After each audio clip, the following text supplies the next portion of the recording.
We will now be hearing from GBS survivor Lisa Mark Smith. Lisa is a married mother of 2 young men from Cincinnati, Ohio. In 2005, Lisa made a quick decision to get a flu shot without true informed consent that forever changed her life. Today, she will give testimony about her struggle through a life-threatening vaccine reaction and how she continues her battle for a complete recovery. And I can step up there now, so that's a big deal for me. So I will start kind of at the beginning. October 15th, I took my son to a soccer game, and I will say that was probably the last normal day of my life. And so October 15th of 2005. My mom called to say that CVS was giving flu shots, and my dad was having knee replacement surgery. She was gonna go get one so she didn't get sick. And I thought, okay, I don't wanna get sick, I wanna be able to help my mom. So I ran to CVS and got a flu shot. Now that's important later. Because I got it at CVS, it's not in my medical records. Not in my medical records, I had a really hard time in vaccine court proving I had a flu shot because no record existed, supposedly, of that shot. So I had the shot, and right away I didn't feel good. When I say I didn't feel good, I just didn't feel like myself. I felt like I was catching something. And I kind of remember the timeline because my boys had an orchestra concert on Tuesday night, and I called my parents. I'm like, don't come. I feel like I might be catching something. I don't want you to get sick before surgery, so don't come in case I'm catching something. By the next Saturday, so 1 week later, I felt bad. Bad enough that I tried to get into the doctor. I couldn't. As a mom, you never go to the emergency room. So I said to my husband, we'll wait till Monday. And Monday I said to him, you need to take me to the hospital because I think I'm gonna die. So they took me to the hospital, to, unfortunately, Mercy Hospital in Cincinnati, which, don't go there. They told me I had pneumonia. Gave me an antibiotic, sent me home, but later I'll find out I never had pneumonia. Okay, so I do not get any better. I continue to get sicker and sicker. So now 2 weeks on a Saturday, I'm home by myself. My husband and younger son had gone camping for Boy Scouts. My older son was babysitting. I was laying around on the couch, and I needed to get up and go to the restroom, and I couldn't. I couldn't stand up, I couldn't move. In all my brilliance, I rolled off onto the floor thinking maybe I could get up from the floor. No, now I'm stuck on the floor. So I had to wait for my son to come home from babysitting because I can't get anywhere to call for help, I can't reach a phone, I can't move. So he comes home and he calls 911. And they come in an ambulance, and at that point, too, we realized my nerve endings are inflamed, that if you touch me, it's extremely painful. So they take me back, the ambulance takes me to Mercy Hospital, who, just like Mara just said, I get to the hospital, and they said, oh, you had a flu shot. I'm like, yeah, why? Nobody ever tells me. So finally, after like 4 or 5 people say, oh, you had a flu shot, I'm like, why does everybody keep asking me that? They're like, oh, because this is a side effect. Well, this is a known thing. I'm like, wasn't known to me. I'd like to think I would have said no if you were going to tell me I could only move my head for a while. So they tell me they think I have Guillain-Barre. They put me in intensive care. Now, at that point, I couldn't move my legs. I couldn't move my arms. I could no longer cough or sneeze or sit up. My core muscles were all paralyzed. So they told me I was going to die. They said they wanted to know if I wanted a ventilator, and I said no because the pain was so bad. The pain came from the fact my immune system was destroying my muscles and my nerves. So for women who've had a baby, my entire body would cramp. So from my neck down, my entire body would cramp. Every 3 minutes, it lasted 51 seconds, like when you had a baby. So that cramp, my whole body did that for 9 days. So I was on, and the hospital was not real helpful. I learned later on there are beds that move you when you can't move. So you don't get bed sores, things like that. I didn't get any of that at Mercy. In 4 days, they can test you for Guillain-Barre with a spinal tap. So I later learned the minute you get to the hospital, they should start your treatments. That delaying the treatment could kill you. Giving it to you isn't going to hurt you. They didn't do any of that. So in 4 days, they give me, well, at one point, and this is kind of funny, they told me they're going to put me on a pain pump so I can give myself pain meds.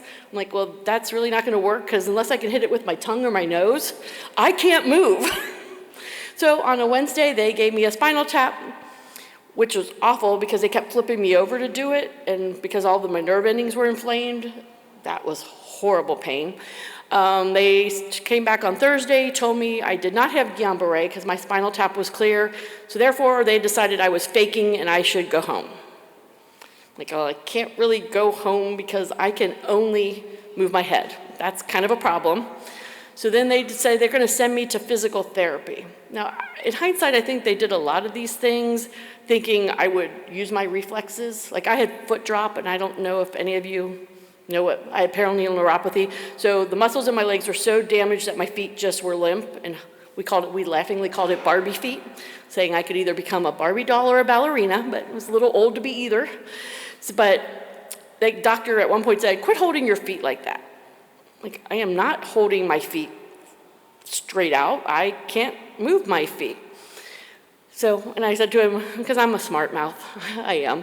I said to him at one point, I know I'm smarter than you because I couldn't shake in my sleep and I couldn't hold my feet down in my sleep. When I fall asleep, the shaking wakes me up and my feet stay down. So then they decide they'll send me to physical therapy. Now I can't sit up. So they like throw me in a wheelchair and I'm just kind of in a ball. They take me to physical therapy where they stand on my feet, and I already told you my nerve endings were inflamed, so that was very painful. They stand on my feet, stand me up, and drop me. Now I think they thought I wouldn't fall, that I would, since I was faking, I would actually use my legs, but I just fell out onto the floor, where they left me for a while. Because they didn't want to be bothered, they said, picking me back up. So at that point, my husband got an ambulance to come and get me and take me to Christ Hospital in Cincinnati, who in 2 hours, the doctor came in and said, we don't know why, but we know what. Something is causing your immune system to eat the muscles and the nerves out of your body, which I start to cry, and I'm like, how can you possibly know in 2 hours? And he said, one blood test. He's like, we did, and the doctors I'm sure will know, when your muscles break down, there is a protein level in your blood. Is that, you know? Yes.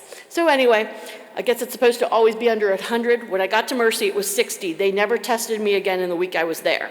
When I got to Christ, it was 900, which is what the doctor said they would see somebody who just ran a marathon, except I could only move my head. It continued to go up until the next Wednesday, it turned around finally, but it was 1,600. So they knew something was destroying all the muscles in my body, and the nerves were inflamed. Now at Christ, they treated me like a burn patient. There were signs all over my room. Do not touch her. Do not cover her with a sheet. Don't do anything. Don't basically come near, touch her arm when you have to do something to her IV, but do not touch her because all of my nerve endings were inflamed. So after they stopped the damage of the muscle, then I just really had to wait for things to heal. So after I was there for about a week, then I could sit up, which was quite an improvement from only being able to move my head. And then at the end of that week, they had to decide whether they were going to send me to like a long-term rehab, a nursing home, whatever, and luckily the doctor at Christ was very good, which is one of the things that breaks my heart because Michelle back here was recently fired from Christ Hospital for refusing a flu shot. And the nurses and doctors at Christ were wonderful to me. So the doctor stayed on the phone with my insurance company and got them to agree to send me to an acute rehab unit there at the hospital so I could learn to walk again. Now they stood me up, but when they stood me up, they put me in a harness and would hook me up so it would actually hold me and then let me try to practice moving my legs. So I had to learn to walk again. That took a while. I was in the hospital for 24 days, so I always tell people, you know I was sick, because you don't stay in the hospital 24 days for anything. So, and my dad obviously stayed in the hospital 2 days. I used to go to physical therapy 4 hours a day every day to learn to walk again. So I learned to walk again. The hospital actually wanted me to stay longer, but I went in before Halloween and I came out at Thanksgiving. They wanted me to stay another week, and I'm like, no, I need to go home. I can't continue to stay in the hospital. Luckily, I have very good neighbors. I'm like, my neighbors will drive me to physical therapy every day. So that's what I did. I went home, and I would not feel my legs again for the next 4 years. So as long as I could see that my feet were on the floor where they were, I could walk. But I couldn't walk in the dark. I couldn't walk anywhere I couldn't see my feet because I had no idea if they were on the floor or not. So I know that we talked about being demyelinated. So I was demyelinated from my lower back down. So the myelin sheath on my nerves was gone from my lower back down. The way they test you is they put pins from your neck all the way down through your legs and run electrical currents through those pins to see where the electrical current stops, and mine stopped at my back. And the doctor who did that test was the only person who ever mentioned the vaccine adverse event report to me. He said to me, "Do you have one?" And I said, "Actually, I filled it out myself." And of all the doctors I saw and all the time in the hospital, he was the only person who ever mentioned that there was even such a thing. I knew about it because when I was in the hospital, my friend Jackie comes running in one day saying, "Lisa, they know this happens. There's a form you fill out. There's a program that they pay your damages." And you're like, who knew? I know it came on the little insert they probably gave you, but like I said, having the shot at CVS became a big problem for me when I found a vaccine attorney and started looking into it because I didn't have the receipt. I hate to say, who thought that you had to pay cash and who thought I needed a receipt? But they kept saying they didn't have any record of my shot. So I'd filled out my own vaccine event report, turned it in, and all those things. But at some point, the CDC added my lot number to my report. So I knew somebody had my records because how else did they have my lot number? I didn't have it. One lucky thing is while I was at CVS, my brother, we all kind of live in the same neighborhood, my brother came in. He saw me get the shot, so I had a witness. How many people have a witness? So that was one of the things vaccine court said that, yes, I had witnesses who saw me get the shot. I had said all along I had the shot, so even though I could not prove it, that they were going to accept the fact that I had had a shot. Now, if you all get out Google, I can legally tell you I did get a settlement through vaccine court. I legally cannot tell you what it is, but if you Google my name with Special Master Moran, you can read it. Now, I know that for your family, we were just discussing the fact whether it's Guillain-Barre or Lou Gehrig's disease is an important stipulation. Well, it's kind of funny. Vaccine court ruled I have Guillain-Barre. My doctors say I do not because of the spinal taps. But Guillain-Barre is a compensatable injury, so they ruled I had Guillain-Barre so they could compensate me even though my medical records all reflect I do not. So I went to physical therapy for the next 9 months. My sons drove me around. We used to laugh about whether I technically counted as the licensed driver in the car when he had his temps when I couldn't move my legs.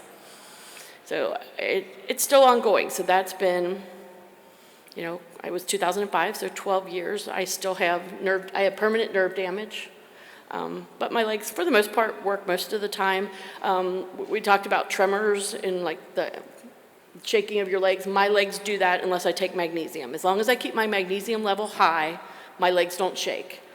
If I miss it, or like for some reason today, my magnesium level's low, I don't know why, but it is, I'll have to take some in a little bit, I will have Charlie horses all day in my legs. My legs will shake and cramp all day.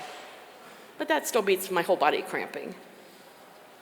So I just feel like because of Michelle's story, recently the news has been at my house a lot, filming her story at my house and my story. They ask me all the time, what do you want from this? And I always say this, I want an honest discussion. I am so tired of opening up the paper, seeing a news story where there was a doctor just this week who had said, there's no downside to a flu shot. Well, I think paralyzed from the neck down was pretty big downside. One of the things I kind of skip around because I don't read things when I talk, is when I was in intensive care, they had told me, like your legs, your arms, your core muscles, everything is paralyzed. I would not let them put me on a vent. So they told me I was going to die. So I had to bring my kids to the hospital and say, guys, I love you more than anything in the world, and I would never leave you on purpose, but they are saying I'm going to die in the next couple days from this.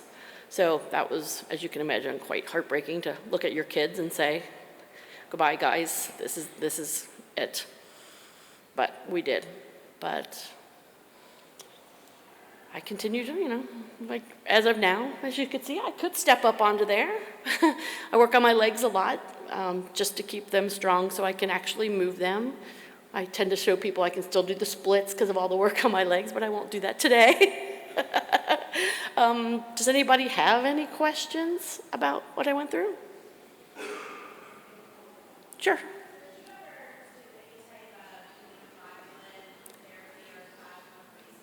No. When I got to Mercy, even though that would have been the standard procedure, I actually learned that from a student who was a doctor. She came to my house one day with her textbook saying, oh my gosh, Mercy should have treated you immediately when you got there. But no, I did not. They gave me, at Christ Hospital, they gave me baclofen to stop the muscle spasms, which is an MS drug that stops muscle spasms, which is what they gave me to stop that. I had a PICC line where they put the pain medicine right into my chest, which was nice. But I still was in pain, even though apparently there's nothing stronger than Dilaudid, which is what I was on at the time. So now what symptoms I still have, like I said, my legs have tremors, things like that. My tendons all stay rigid from all the damage, and they break. So like my Achilles tendon tends to break. My peroneal tendon pops out of the bone. I can manually put that back in. It kind of freaks the med students out sometimes when I go in and do that for them, but it's just, this isn't like, somebody asked me the other day, why do you call it like a vaccine damage? Why do you say you have vaccine damage? But I say, when I say I have an injury, you assume an injury heals. This is something I will live with forever. You know, it's obviously much better than paralyzed from the neck down, but I live with the damage to my body every day. I'm sure I've missed some things, but yes? Oh, well, we can cover. So I love my neurologist, and she had said one of the times I went back in for all the nerve pain, she's like, Lisa, I like seeing you. You're a good patient, but I can't help you. Please go out and try everything. Try a chiropractor, try acupuncture, try holistic, see what you find, and I think you'll get better. So one of the things, I started at a holistic practitioner, and we found out, I had metal testing done. I had seriously high metals. So I had high mercury, lead, aluminum, and cadmium levels. So I had to start chelation therapy to have all the metals removed from my body, which I will do pretty much the rest of my life, because every time I stop, it goes back up. Now I have that testing done all the time at a chiropractor. So once a year, they test me to see if what I'm doing is, keeping my levels down. At this point, they started with IVs. My neurologist also wanted me to have my fillings removed as a hazmat procedure. I did that. I have reverse osmosis water at my house, so I'm not taking any chemicals in, but I will, the rest of my life, will make sure I remove the metals from my body. I also found out I have an MTHFR gene mutation. Trying to find out why my body doesn't process, but we know I don't. Those are the things I've learned. But luckily, like I said, my neurologist was very, very encouraging. Go out and try things. Try whatever you want. Because after I started the chelation therapy, it was a huge improvement. Now, with the demyelation, I just had to wait for your nerves regrow an inch a month. It took 4 years for it to regrow from my lower back down. So, yes?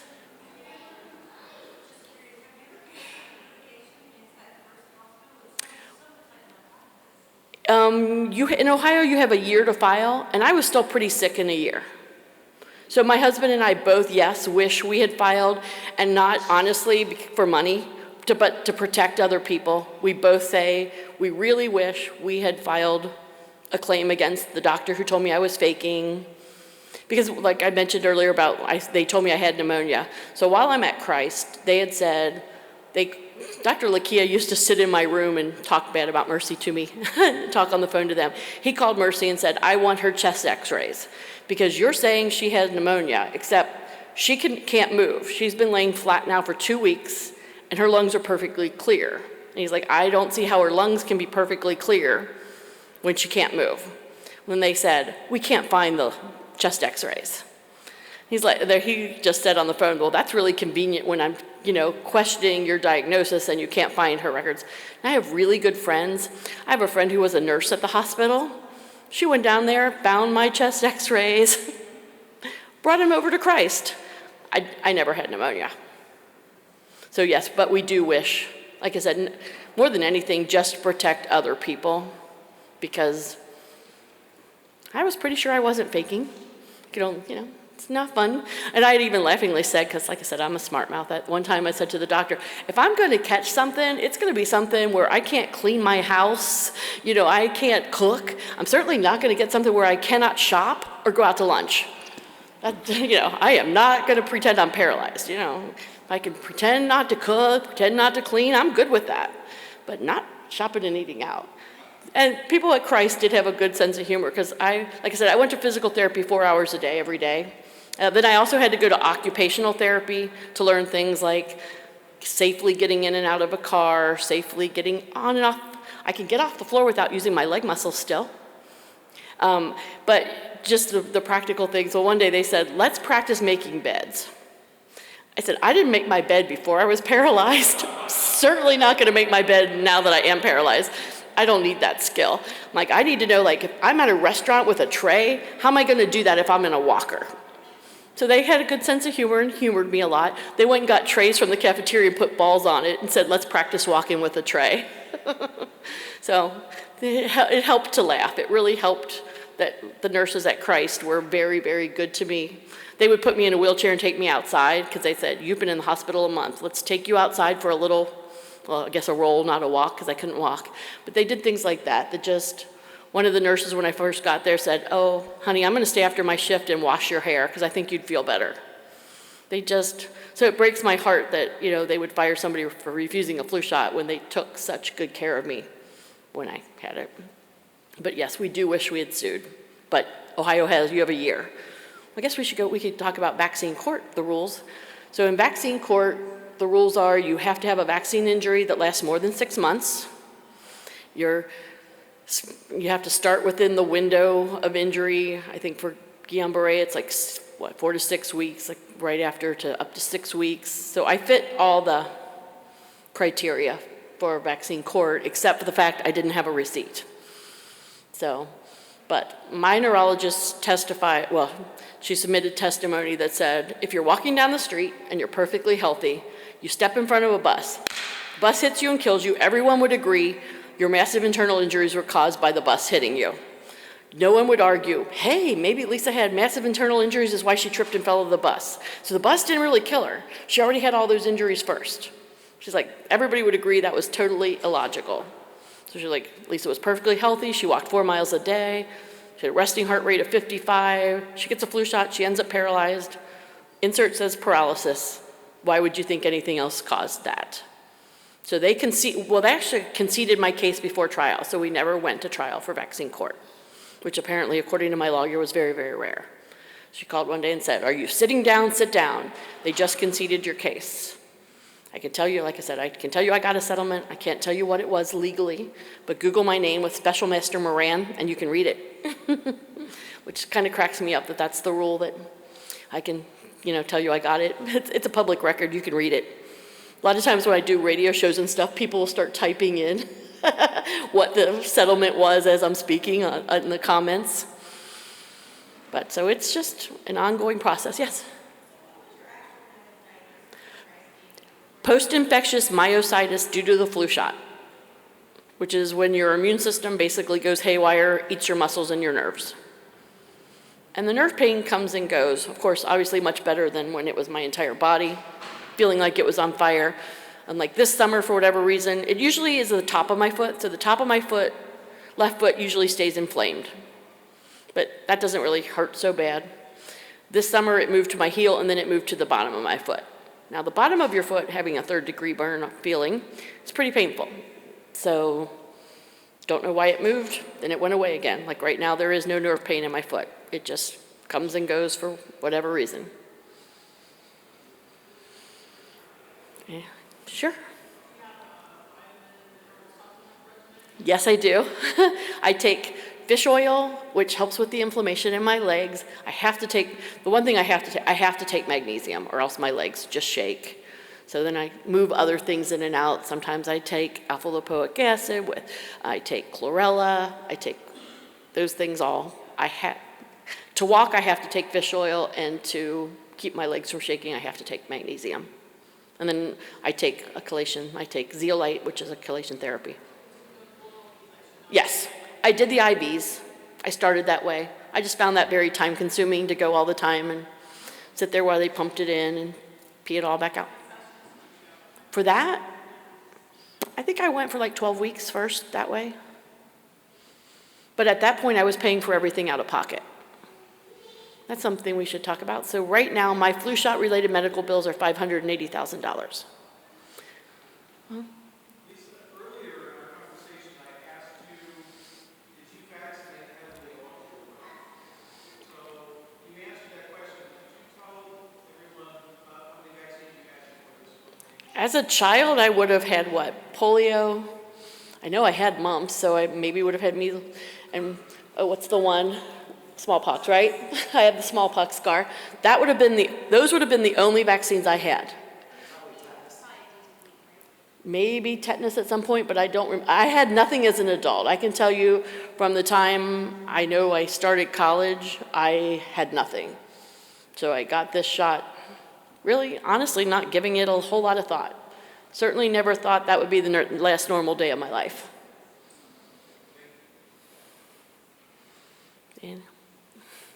Okay. Anybody else have any questions for me? Sorry that I ramble. It's just easier for me than reading. You know, I hope people come away with, like I said, that we can have honest discussions. You know, I know not everybody who has a flu shot is going to have my reaction, but my neurologist estimates 1 in 4,000 people end up with my reaction. Because she said she sees so many people in the ER that there's no way it's 1 in a million. She actually called me one day and said, I looked so smart because of you. I was like, really? What did happen? She goes, a man came in, paralyzed from the neck down, shaking just like you shook. And she said, I ran right over and said, did you just have a flu shot? And he said, yes, I did. And I said, well, how is he? She's like, he wasn't healthy like you. He's dead. So, I mean, she says she sees it in the ER quite often. Now, whether people would recognize it, she said before me, she would not have asked somebody, did you have a flu shot? She would have wondered what happened. So, Lisa, they are recognizing in the ER, the surgeons that have to deal with the patients ask the attending physicians in the ER to vaccinate the patients and get them up to date after the surgery so the mortality and morbidity is involved in the surgery. I can tell you a funny story. Yeah, so this is kind of a funny story. So now Mercy, when we told them I was transferring to another hospital, all of a sudden they started saying, well, you know, we'll do some tests on you. I'm like, no, I've been here a week. You had time to do tests on me. I am leaving. They wrote on my paperwork that my diagnosis was leg pain now. You know, like I already told you, I'm a smart mouth. I said, that's kind of like somebody comes in with a hatchet in the back of their head and you diagnose them with a headache. Yeah, but it's kind of missing the big picture. But so I'm on a stretcher being loaded into a private ambulance to be taken to Christ Hospital, and the nurse comes walking up with a shot. And I was like, I'm not due for any medicine at this point. What's going on? She said, oh, standard protocol, we're going to give you a pneumonia vaccine. And I said, they think I'm paralyzed from a flu shot, and you think you're going to give me another vaccine? She's like, Now, I cuss a lot too, so I'll leave the word out. But I said to her, you know, if I could move, which I can't, I would sit up and break your blanking arm. And my friend who was a nurse who was with me is going, stop it, they already think you're crazy. I was like, I'm not the crazy one. They think I'm paralyzed from a flu shot, and she wants to give me a pneumonia shot. I'm not the crazy one here. They never asked for permission. They never asked for if I'd ever had one. She just walked up, and luckily at that point I was coherent enough, because there were times I wasn't real coherent. Like at one point I had said to my husband, I said, what day is it? What time is it? And he's like, why are you confused? And I said, well, the clock said 3:15 all day. And he's like, that's your room number. Oh. So I thought I was coherent, but obviously I wasn't. But luckily at that point I was coherent enough. So I'm all done. Oh, I'm sorry.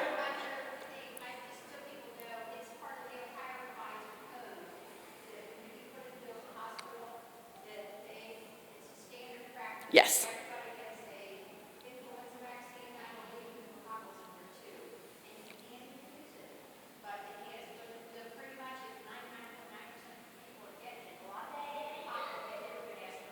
Yeah, they did not ask my permission. She literally just walked, and I'm already on a stretcher to be put into the ambulance. She just walked up, like, what are you doing? Yes. They didn't call, she called it post-infectious myositis. At the time, they told me that if it was transverse myelitis, I would never be able to get insurance again. So she actually went through my records and scrubbed all the references to transverse myelitis out. Because before you could carry insurance with you, she said if I ever lost insurance, I would be considered uninsurable with transverse myelitis.